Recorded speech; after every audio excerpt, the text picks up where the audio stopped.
అంటే శాలిగ్రామం ఇదయ్యి వచ్చేటప్పుడు బ్యాగుల్లో మరి ఏమైందో మిస్టేక్గా ఇది ఇంతవరకు ఊడిపోయిందండి. అయితే మీకు ఇప్పుడు చూపిస్తా చూడండి, ఎంత విశిష్టతో చూడండి. ఇక్కడ సాక్షాత్ నారాయణ స్వరూపం శ్రీ మహావిష్ణవే నమః.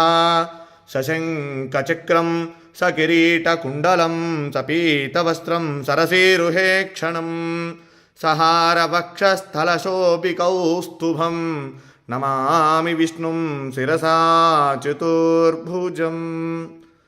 మనం నమ్మం కదా చెప్తే. శాలిగ్రామం సాక్షాత్ విష్ణుస్వరూపం అనడానికి ఇది ఒక నిదర్శనం అండి. చూడండి ఇక్కడ దీంట్లో శాలిగ్రామ రూపం సాక్షాత్ శ్రీ మహావిష్ణు స్వరూపంగా ఉన్నటువంటి శాలగ్రామం. ఇది నేను నిజంగా మీతో నేను ఈ విషయం అంతా కూడా చెప్పాలని చెప్తాను. ఎందుకంటే చాలామంది నమ్మనటువంటి వాళ్ళు చాలామంది అనేక రకాలుగా చెప్తూ ఉంటారు. ఇదేమిటని ఇది సాక్షాత్ రాయి చూడండి, ఇది శాలగ్రామం. దీంట్లో సాక్షాత్ విష్ణు స్వరూపం. మా పూర్వీకులు ఎప్పుడు కూడా తాతగారు వాళ్ళందరూ కూడా చెప్తూ ఉంటే నేను ఎప్పుడు కూడా దాన్ని ఉంటుంది, మనం ఆరాధన చేస్తాం కాబట్టి శాలిగ్రామం చేస్తూ ఉంటాం. కానీ ఇదిగోండి నా దగ్గరకు వచ్చిన తర్వాత కొన్ని సంవత్సరాల తర్వాత ఇది భిన్నమైంది శాలగ్రామం. అయితే దాంట్లో సాక్షాత్ నిజంగా ఒళ్ళు గగురు పొడిచినాయండి. ఈ శాలగ్రామంలో ఉన్నటువంటి శ్రీ మహావిష్ణువుని చూడగానే నాకైతే నిజంగా కళ్ళల్లోంచి నీళ్లు ఆగలేదండి. ఇది మీ అందరికీ కూడా నేను ఎందుకు ఈ వీడియో పెడుతూ ఉన్నానంటే మనందరం కూడా దర్శనం చేసుకోవాలి. ఇటువంటి చాలా అరుదుగా కనబడతాయి. మన పిల్లలకి మనం చెప్పాలంటే ఏం చెప్తాం? ఏదో జరిగిందిలే ఉందిలే అనుకోవటం కాదు. శాలగ్రామం ఏంటంటే శాలిగ్రామం చూడండి, ఇది నేపాల్లో గండకీ నదిలో ఇవి శాలగ్రామాలు మనకు నిక్షిప్తం అవుతూ ఉంటాయండి, అక్కడ దొరుకుతూ ఉంటాయి. అయితే ఇది దీంట్లో ఒక పురుగు, దాని పేరు, అది ఒక బంగారాన్ని నిక్షిప్తం చేస్తుంది దాంట్లో. అది తీసుకొని వాళ్ళు గవర్నమెంట్ ఆ శాలగ్రామాలను అక్కడ గండకీ నదిలో వదిలేస్తారు.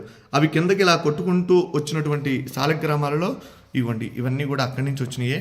ఇలా ఉంటే ఇవి ఎప్పటి నుంచో కూడా మన ఇంట్లో మనం ఆరాధన చేసేటువంటి ఈ శాలగ్రామం నా వీడియోలో కూడా చాలా వాటిలో ఉన్నాయి. నేను అభిషేకం చేసేటువంటి వీడియోలు ఇవి. అయితే మీరు చూడండి, దీంట్లో స్వామి సాక్షాత్తు విష్ణు భగవానుడు, వెంకటేశ్వర స్వామి, నేనైతే లక్ష్మీనారాయణ అనుకుంటా, వెంకటేశ్వర స్వామి అనుకోవచ్చు. అలానే అంత క్లియర్గా ఉంది చూడండి, ఎంత రూపం, శంఖు చక్ర గద రూపం, స్వామి అసలు మాలలతో సహా ఉన్నాడని. నిజంగా ఇది చూసినటువంటి వారు నిజంగా జన్మ ధరించినటువంటిదేనండి. ఎందుకంటే చాలా అరుదుగా ఉన్నటువంటిది. విష్ణు భగవానుడు దశావతారాలలో ఆయన అవతరించి మనందరికీ కూడా సన్మార్గాన్ని ప్రసాదించినటువంటి వాడు శ్రీమన్నారాయణుడు. అలానే ఈ శాలిగ్రామంలో సాక్షాత్ విష్ణుస్వరూపం అని చెప్పి మనం అనుకోవడానికి ఇది ప్రతీతి. కనుక ప్రతి ఒక్కరూ కూడా ఈ యొక్క వీడియోని అందరికీ కూడా చూపించండి, శాలగ్రామాన్ని దర్శించండి. శాలిగ్రామ శిలావారి పాపహారి విశేషతః ఆజన్మకృత పాపానాం ప్రాయశ్చిత్తం దినే దినే. శాలగ్రామానికి అభిషేకం చేసిన, శాలిగ్రామ తీర్థాన్ని ప్రతిరోజు కూడా స్వీకరించినా కూడా మనం పూర్వజన్మలో చేసినటువంటి పాపాలున్నా అవన్నీ కూడా నివారణ అయ్యి మనం సుఖంగా ఆరోగ్యంగా ఉంటాము. కనుక ఈ సదవకాశాన్ని ఎక్కడైనా సరే మన వైష్ణవాలయాలలో స్వామి యొక్క శాలగ్రామాలకు అభిషేకం చేసినటువంటి తీర్థాన్ని తీసుకోండి. స్వామి యొక్క అనుగ్రహానికి పాత్రులు కండి. జై శ్రీమన్నారాయణ. నమో వెంకటేశాయ.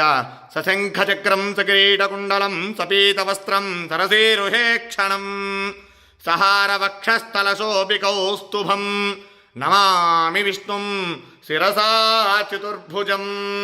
వెంకటాద్రి సంస్థానం బ్రహ్మాండే నాస్తి కించన. వెంకటేశ సమో దేవో న భూతో న భవిష్యతి. జితంతే పుండరీకాక్ష నమస్తే విశ్వభావన. నమస్తే స్తు ఋషికేశ మహాపురుష పూర్వజ.